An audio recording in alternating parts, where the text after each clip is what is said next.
Hello students, welcome to the online classes of GSM College. I am Kalpana Tiwari and today my topic is lyric. It is a very short topic.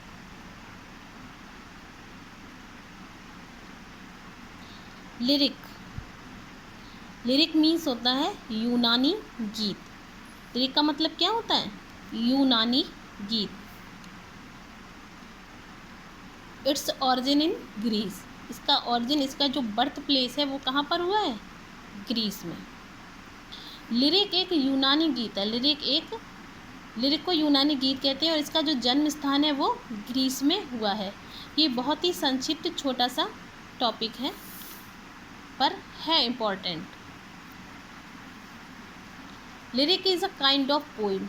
Lyric क्या है? Lyric भी एक प्रकार की कविता ही होती है.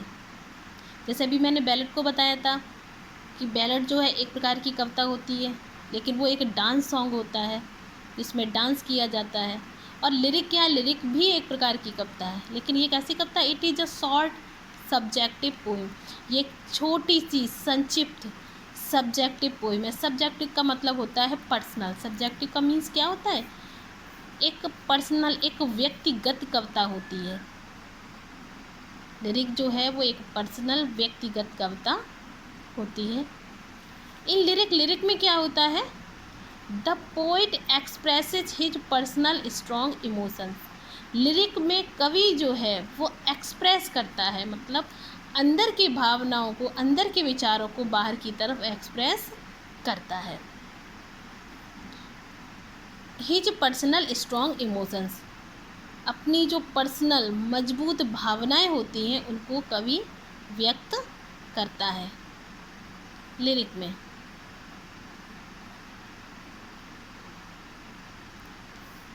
Lyric was sung by one singer. Lyric जो है वो गाया जाता है बाई वन सिंगर. सिंगर के द्वारा गाया जाता है. लिरिक एक छोटी सी कविता है, जैसे कि सोनेट है. सोनेट भी एक छोटी सी कविता है, लेकिन कितने, उसका एक लिमिट है कि ये 14 लाइन्स की कविता है. और लिरिक की कोई लिमिट नहीं है कि ये 14 लाइन की ही होगी, पर ये होती छोटी सी कविता है जिसमें पोइट अपनी पर्सनल, अपनी व्यक्तिगत भावनाओं को, अपनी व्यक्तिगत स्ट्रॉन्ग इमोशंस को एक्सप्रेस करता है. It was sung by one singer. ये एक सिंगर के द्वारा गाई जाती है. ऐसा नहीं है कि ग्रुप हो. बैलेड में क्या होता है? बैलेड में ग्रुप ऑफ सिंगर होता है. बैलेड में ग्रुप ऑफ सिंगर होता है और डांसर्स होते हैं उसमें, लेकिन इसमें ग्रुप नहीं होता है. ओड में भी ग्रुप में ही गाया जाता है. लेकिन लिरिक क्या है? Lyric was sung by one singer. लेकिन लिरिक एक सिंगर के द्वारा ही गाई जाने वाली कविता होती है. To the accompaniment of a lyre. किसके साथ में गाई जाती है? एकम्पनीमेंट मतलब साथ में. ऑफ अ लायर, लायर के साथ में गाई जाती है. लायर का मतलब होता है एक प्रकार का म्यूजिकल इंस्ट्रूमेंट. लायर का मतलब क्या होता है? एक प्रकार का म्यूजिकल इंस्ट्रूमेंट.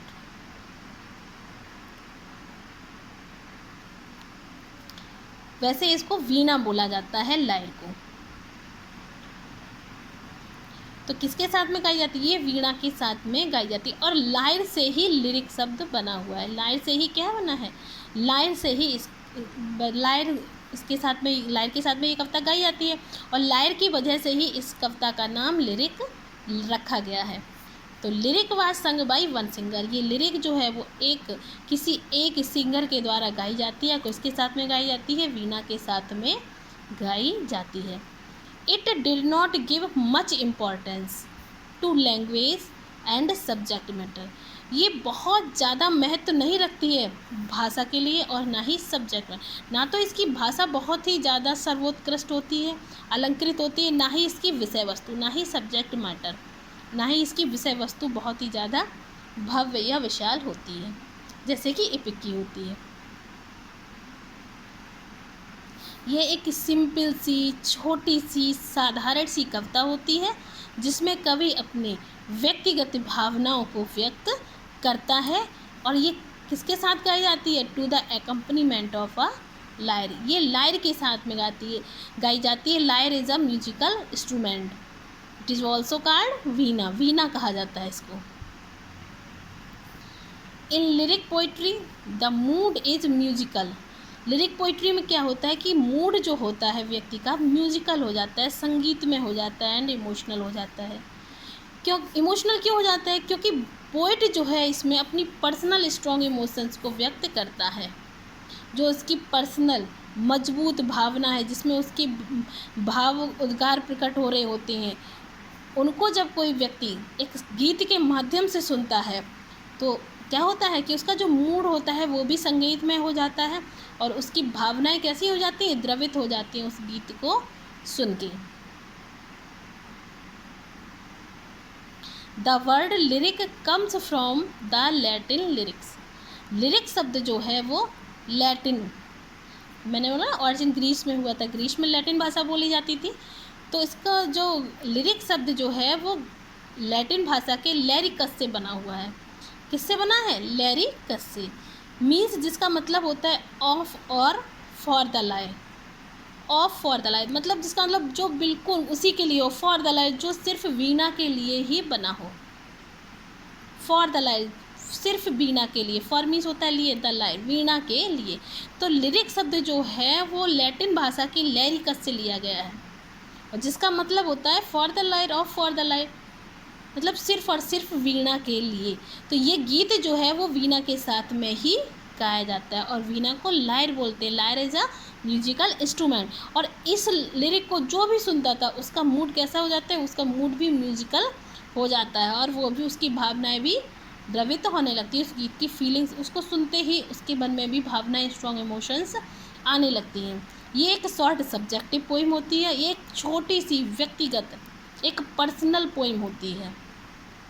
सब्जेक्टिव का मीन्स होता है पर्सनल, ये एक पर्सनल पोइम होती है और पर्सनल इसलिए होती है क्योंकि लिरिक में जो कवि होता है वो अपनी पर्सनल भावनाओं को, अपनी पर्सनल इमोशंस को एक्सप्रेस करता है, उनको अभिव्यक्त करता है।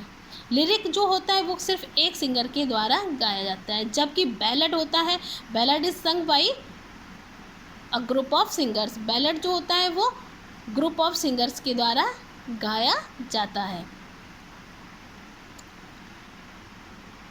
और लिरिक में क्या होता है, बहुत ज़्यादा ध्यान नहीं दिया जाता है लैंग्वेज पर, ना तो भाषा पर बहुत ज़्यादा ध्यान दिया जाता है, ना ही उसकी विषय वस्तु पर।